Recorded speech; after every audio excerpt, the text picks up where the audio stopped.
The world moves so fast. It's kind of nauseating at times, actually.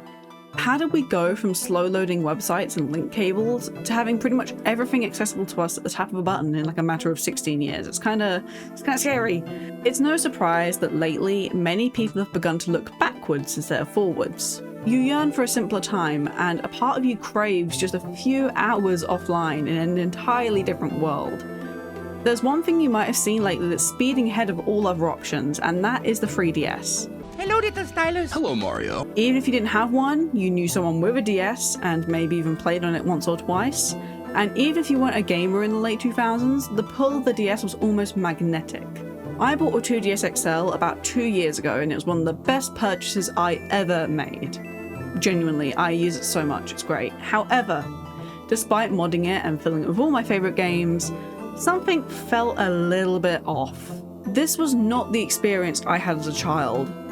This was not I was not feeling that sense of nostalgia, so what was missing exactly? When we're browsing the web for a new game to put onto our handhelds, it's easy to immediately go for the absolute classics, the absolute cinema games.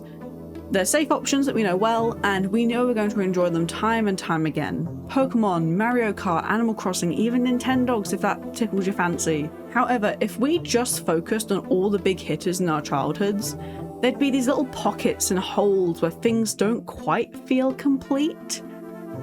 A case of DS games suddenly looks very, very sparse when you take out everything except for the big hitters. And then it hit me. When seeking nostalgia, it's very easy to look at the time of rose-tinted glasses and only see the absolute best of the era. To make that feeling of nostalgia real, you need to dig a little bit deeper. The term shovelware refers to low-quality video games rushed out with very little attention to gameplay, design, or testing. They are made to cash in on a trend or a new piece of media, and their sole purpose is to turn a profit and nothing else. We're not talking about your Marios or your Cooking Mamas here. The world of DS games is a bit like an iceberg. When people come around to modding their systems and they're picking out what games they're going to put on it, they usually just look at the ones on the surface. It's very easy to do, plus I get it, space is finite, not all of us are rocking 128GB SD cards for our DS systems. But you know how an iceberg is mostly submerged underwater? Well, the world of DS and 3DS games, it goes far, far deeper. Wikipedia states that around 3,255 games were made for the DS, along with 600 DSiWare games, and for the 3DS, somewhere around 1,800 games. So that's about 5,600 games to choose from when putting games onto that flashy new modded 3DS of yours. And I can assure you, not all of them are winners. Most of them are absolute stinkers. While the main reason behind these shovelware games was to put out a product as fast as possible and in turn make as much money as possible, there are a few things that made them beneficial for the game industry. Reason 1. Accessibility. The prime of the Nintendo DS and DSi perfectly coincided with the Great Recession, which took place between 2007 and 2009, and also a little bit afterwards. It was a time of massive financial insecurity that the world hadn't seen since the 1930s, hence its name likening to the Great Depression. Nintendo was actually one of the few companies to actually thrive during this recession because of one major thing. It was a pretty affordable console. In the UK, the Nintendo DS Lite actually retailed for under £100, by only a penny, but the psychology of retail and a thing $99.99 sounds really cheap compared to $100. However, games were still quite expensive. Pokemon Platinum released in 2009 and retailed somewhere around £35, so over a third of the price of the actual console. Meanwhile, third-party titles and shovelware titles debuted at as little as $19.99 or sometimes even cheaper.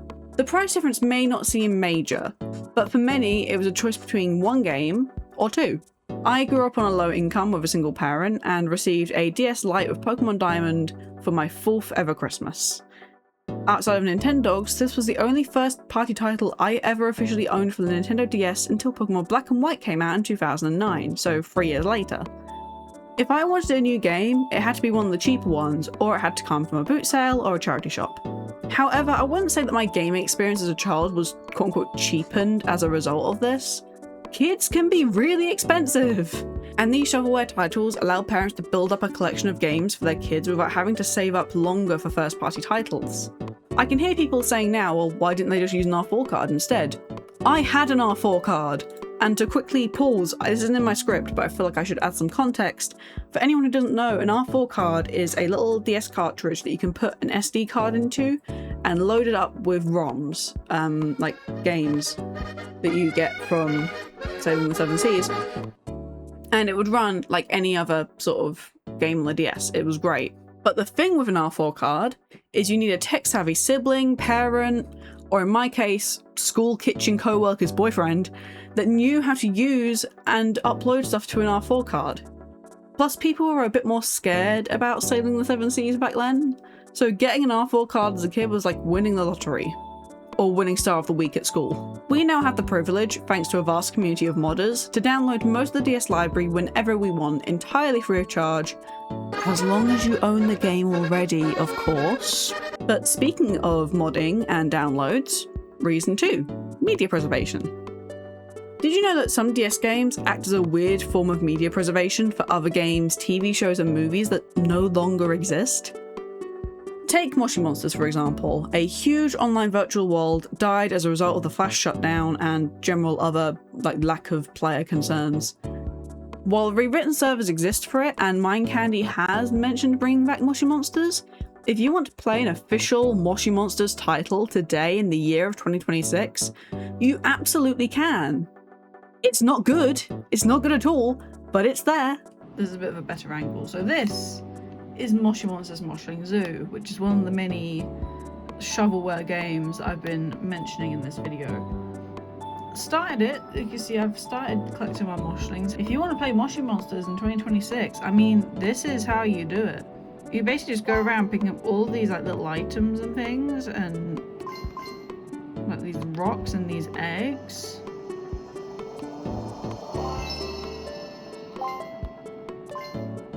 And I mean, if you just want to sit down and just do a very simple task at the end of the day, these are the sorts of games a lot of us were playing as kids. I mean, yeah, we did have our Pokemon, our Mario Karts and things, and they were great.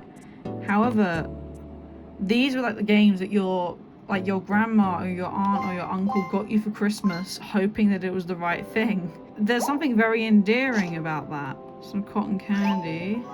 Yeah, there we go. And now she wants a blanket. Oh, this is where I was having... Oh, there we go, okay. Nice. Very cool. It's believed that somewhere in the realm of 87% of video games released before 2010 are no longer commercially available, considered critically endangered, or considered lost media entirely.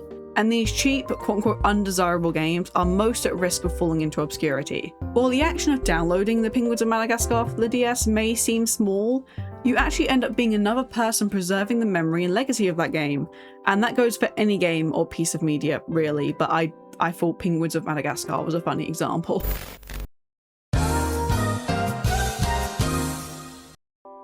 Do you wish you could be transported to a version of our world that was maybe not simpler, but one that feels more familiar?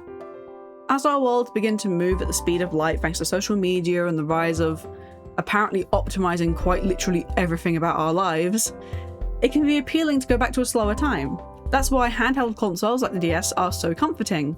We can't speed them up, even if we want to sometimes. Pokemon Diamond and Pearl health bars. They're entirely disconnected from the modern world, and finally, it just feels a little bit cozy, doesn't it, to sit down with a DS and play a game. It just feels a little bit cozy. Last year, I made a few stickers based on some of the most iconic DS titles. Nintendogs, Animal Crossing, Pokemon Mystery Dungeon, and many, many more. I plan to expand this range in the future, but this is the last time you'll be able to purchase these specific designs before I simplify them to be a bit more copyright friendly. I only have a few left, and once these designs are gone, they are gone. So if you want to rep your favourite childhood games on your water bottle, your notebook, your laptop, or somewhere else entirely, I don't judge, you can follow the link in the description to my website. Thank you so much for listening, and let's continue with the video. Reason 3, easy playing. Sometimes the world is just a bit too much, and you want to do a simple task like putting items A into basket B, dressing up a character in cute outfits, or taking care of a little hamster. It's been proven that slow gaming that prioritizes simple actions can help reduce stress and mental fatigue. You don't have to worry about grinding levels so you can fight a boss, or worry about pinpointing locations on a map. You can pick it up for 5 minutes and not feel like you're progressing at a snail's pace, and completing tiny goals can give you a small mood boost to help you get through your day. I've noticed a lot of these smaller quote-unquote shovelware titles have trophy systems and high score systems, so there is still an incentive to play repeatedly and you get that little bit of satisfaction every time you beat your high score. I am not here to sit and argue that shovelware was secretly a good positive move with the consumer's best interest in mind. It absolutely wasn't, and a lot of these games have game-breaking bugs or visuals that feel nauseating to look at for too long. However, I think we do tend to overlook these games and what they meant to the people who played them as a kid. It's easy to think of reliving nostalgia as just remembering the absolute best parts of something, but I like to think it's more about what it really felt like to be in that time. And for me, that is sitting under the covers past my bedtime, playing Build-A-Bear Workshop. Thank you so much for watching today's video. That is all from me. As a quick reminder, if you want to take a little physical piece of nostalgia away from this video, I've still got some of my DS-inspired stickers on my shop. This is the final stock before I change the design and further expand the range, so if you want one, there is a link in the description waiting for you. I can't wait to see you all in the next video. Have a great rest of your day, everyone, and goodbye!